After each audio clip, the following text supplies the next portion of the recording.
आज हम पढ़ रहे हैं रस। रस की कल्पना भरतमुनि ने की थी। इनका सूत्र था वही विभाव अनुभाव व्यभिचारी संयोग रस निष्पत्ति। ठीक है। अब देखो, रस की तीन श्रेणियाँ किसने बांटी? साहित्य दर्पणकार जगन्नाथ ने साहित्य दर्पण में। ठीक है। कैसे कैसे? ब्रह्मानंद क्या होता है? अध्यात्म या योग साधना से प्राप्त होता है। विषय आनंद होता है संसारिक या भोग विलास से। और क्या हुआ है? आनंद क्या होता है? रचना पढ़ना या सुनना और नाटक देखने और अभिनय से काव्य आनंद की प्राप्ति होती है। ठीक है। रस का रस शब्द का अर्थ यही होता है, रस में अच प्रत्यय जुड़ा है, जिसका मतलब होता है आनंद या स्वाद। ठीक है। अब देखो, रस उत्पत्ति का कारण क्या है? स्रोत क्या है? भाव यानी इमोशंस, भाव या। ठीक है। और कारण यही है भी सत्य गुण का उद्रेक यानी सत्व गुण की तो उद्रेक। ठीक है। और रजोगुण तो में गाओ क्या इन भाव। ठीक है। इनके दबने से सत्य गुणों के उठने से, यानी ये कह दें कि जब मन है ना हृदय या मन या हृदय राग या देश से मुक्त हो तो रस की उत्पत्ति होती है। इतना याद रखना है। ठीक है। अब देखो, इनमें पढ़ते हैं अपन। ये देखो, राजशेखर थे ना, उन्होंने की थी काव्य पुरुषार्थ की कल्पना रस के संदर्भ में। ठीक है। ये पढ़ते हैं। इन्होंने शब्दार्थ को शरीर का है, रस को क्या कहा है? आत्मा का है। ठीक है। यह बांधने रस क्या है? काव्य की आत्मा है। इतना याद रखना है। और ये सर्वमान्य भी है। गुण क्या है? गुण शौर्य है, अलंकार आभूषण है, रीति अंग है। ठीक है। अब देखो, रस का स्वरूप ये विश्वनाथ है जो थे ना, उनका दोहा है, उनका लिखा गया है। ठीक है। सार रूप में और संस्कृत में, हिंदी में। ठीक है। ये विश्वनाथ के अनुसार है रस के स्वरूप। अब वो क्या मानते हैं? देखो, रस है क्या है? सब प्रकाश आनंद, चिन्ह में यानी चित्त यानी आत्मा का गुण है, विधांतर शून्य यानी आत्मलीन ज्ञान आप को काम नहीं आता, और अखंड है, अलौकिक है यानी लोक से परे इतर है, चमत्कार पूर्ण है, सवकार में भिन्न है, पता ही है, और आनंददायी है। ठीक है। अब देखो, क्या नहीं है रस? याद रखना है। क्या नहीं है? निर्वचनीय नहीं है, प्रत्यक्ष या परोक्ष नहीं है, कार्य या कर्म नहीं है, ज्ञाप्य यानी ज्ञान से प्राप्त नहीं कर सकते, विकल्प और निर्विकल्प और सविकल्प नहीं है, दुखदायी सुखदायी नहीं है। मतलब रस इतने सारे नहीं है ही नहीं। ठीक है। अब पढ़ते हैं अपन।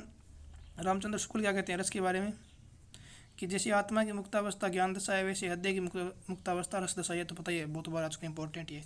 अब पढ़ते हैं रस के अवयव अंग क्या होते हैं। देखो, रस के अवयव अंग जिसे कहते हैं अपन। ठीक है। होते हैं देखो, विभाव, अनुभाव, फिर व्यभिचारी भाव, ये होते हैं। ठीक है। फिर होता है स्थायी भाव। ठीक है। देखो, विभाव को कहते हैं कारण, अनुभाव को कहते हैं कार्य। ठीक है, या भाव सूचक। और वे विचारी भाव जो होते हैं कहते हैं सहकारी भाव, या संचरण होता है थोड़े समय के लिए, लहरों जैसे भी कहते हैं सहकारी। वही होता है रस, होता है स्थायी होता है। ठीक है। रस हो गया। अब पढ़ते हैं। देखो, विभाव के फिर कितने प्रकार हैं? विवाह के दो पक्ष होते हैं। देखो, एक तो होता है आलम्बन पक्ष, एक होता है उद्दीपन पक्ष। आलम्बन पक्ष के फिर पुनः दो भाग हो गए। आलम्बन पक्ष का होता है भाव के जागृत करने वाला। ठीक है। और ये उद्दीपन होता है भाव को तीव्र यानी भाव में आग सलगाने, आग भड़काने का काम करते हैं उद्दीपन। ठीक है। और भाव आलम्बन होते हैं भाव जागृत। आलम्बन दो प्रकार के होते हैं। भाव जिसकी हृदय में जागृत होता है यानी जहाँ पे रहता है भाव, जिसको शरण मिलती है वो तो होता है आश्रय। और जिसके लिए होता है यानी मतलब ये तो हो गया प्रेमी का स्थल, और प्रेम जिसके लिए वही हो गया विषय। ये हो गया विषय या आलम्बन भाव। ठीक है। ये बदल सकते हैं, मतलब परिस्थिति इनकी बदल सकती है, ऐसे ऐसे याद रखना, कोई बात नहीं। और देखो, भाव को तीव्र तक ये क्या होते हैं? ये आलम्बन की चेष्टाएँ होगी, ये तो प्राथमिक या मूल तीव्र तक। ठीक है। और द्वितीय होगी यानी परिस्थितियाँ या कोई से होगी। ठीक है।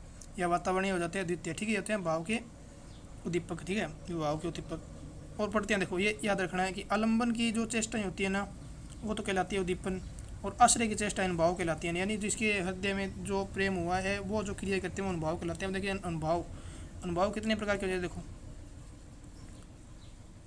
देखो आश्रय क्या है? मतलब आश्रय से संबंधित है। ठीक है। जिसके हृदय में प्रेम हुआ उसके। ठीक है। दो भागों में बांटा गया। नियंत्रण यानी जिन पे यत्न कर सकते हैं, और अनियंत्रण जिन पे यानी यत्न नहीं करते, जो स्वतः उत्पन्न होते हैं। ठीक है। अब देखो, अनुभाव ये पता ही भाव बोधक सूचक भाव व्यवहार प्रकट होते हैं, आश्रय की चेष्टा होती है, पढ़ चुके हैं। अब देखो, यत्न यानी जिन पे नियंत्रण कर सकते हैं तीन प्रकार के। कायिक यानी अंग इससे संबंधित होते हैं या शरीर से, जैसे क्रोध में हाथ पैर चलना, भुजा फड़कना, जैसे बहुरी बदन सीन, ये उदाहरण हो गया। वाचिक में वचन से संबंधित है, परस्पर लाभ, पत्रस लालच, लाल की देन के नट जाए, मुरली मांगे, वो सिस्टम हो गया। ठीक है। और ये वेशभूषा या अलंकार से संबंधित आहार्य है। ठीक है। इसमें मोर पंखा धर होगी, संग फिर होगी, ऐसी कुछ है वो। अब देखो, ये जो है ना, इनको तो मतलब रोक सकते हैं, अपने नियंत्रण में होते हैं। अनियंत्रित होते हैं, सत्व गुण से उत्पन्न होते हैं, जो सत्व गुण होते हैं ना, इसलिए सत्व उत्पन्न कर सकते हैं। ठीक है। अब देखो, ये कितने हैं? इनकी संख्या मानेगी 8। ठीक है। देखो, कौन सी है? 3 से 2 व और 3 फिर अलग अलग आई। स्वेद से मतलब हो गया पसीना। शतम मतलब जड़ता स्थिरता अक्का बक्का रहना। ठीक है। सौर भंगा मतलब कहलाना, गला सूखना। वेपत्थु का मतलब हो गया कंपनियाँ, डर। और विवर्ण का मतलब होता है रंग रहित है, वर्ण तो रंग ही होता है, रंग उड़ जाना मतलब चेहरा फीका पड़ जाना, रंग उड़ना, ठीक है। रोमांच का मतलब पुलकित होना, अश्रु का आंसू हो गया, परदा का मतलब मूर्छित होना, ये ठीक है, तो हो गया। अब विभाव पढ़ चुके हैं, भाव पढ़ चुके हैं, तो पढ़ते हैं सहचारी भाव क्या है। अब इनके संयुक्त होते हैं सहचारी भाव। देखो विभाव अनुभाव मिलकर सहचारी भाव का निर्माण करते हैं। देखिए लहरिये होते हैं, संचरण जैसे होते हैं, ठीक है। संख्या मानी गई है 33। इनमें कुछ अलग अलग श्रेणियाँ हैं, जैसे उदासीन होते हैं, कुछ कुछ सुखात्मक होते हैं, कुछ दुखात्मक होते हैं, कुछ उभयात्मक होते हैं, ऐसे याद रखना है, ठीक है। अब देखो ये इंपॉर्टेंट है, थोड़ा सा ये रखना है याद। जो था ना भरत मुनि का नाट्य शास्त्र, जो पंक्ति अपन पढ़ चुके हैं, इन्होंने माने थे मूलतः 8 रस। क्या है, इन्होंने भरत मुनि ने नाट्य शास्त्र में 10 गुण, 10 दोष, 8 रस और 4 अलंकारों की कल्पना की है, ठीक है, ये मान याद रखना है। अब देखो इन्होंने क्या है, 4 तो माने प्रधान और 4 माने इनसे पैदा, ठीक है। अब प्रधान कौन से गुण से, देखो 4 ये प्रधान है, रति क्रोध उत्साह जुगुप्सा, ठीक है, ये प्रधान है। अब रति से किसका जन्म हुआ है, रति से पैदा हुआ है हास, ठीक है। और क्रोध से पैदा हुआ है शोक, ठीक है, क्रोध से शोक। उत्साह से हुआ है विस्मय, उत्साह है विस्मय से याद रखना है, उत्साह विस्मय। और जुगुप्सा से हुआ है भय, ठीक है, यानी ये इनसे पैदा है, ये क्या है, ये भाव है इनसे पैदा, ठीक है।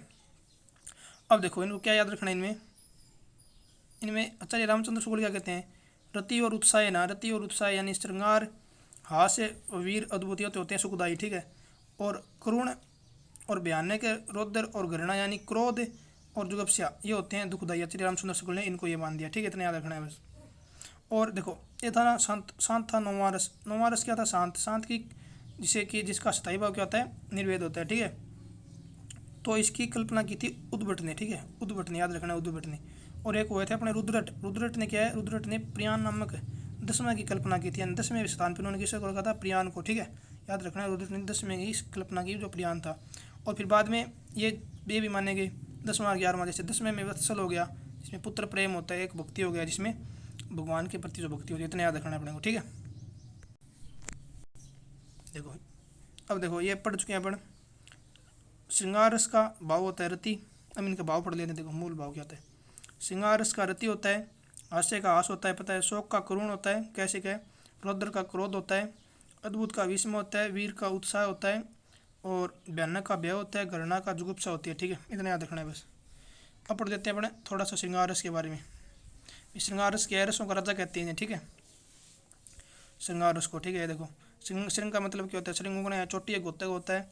और देखो ये देखो, ठीक है, और आर मतलब गति, ठीक है, यानी संभोग श्रृंगार होता है, विपुल से यहाँ 2 प्रकार का संयोग होता है, कहत नटत ही, जो बात याद रखनी है।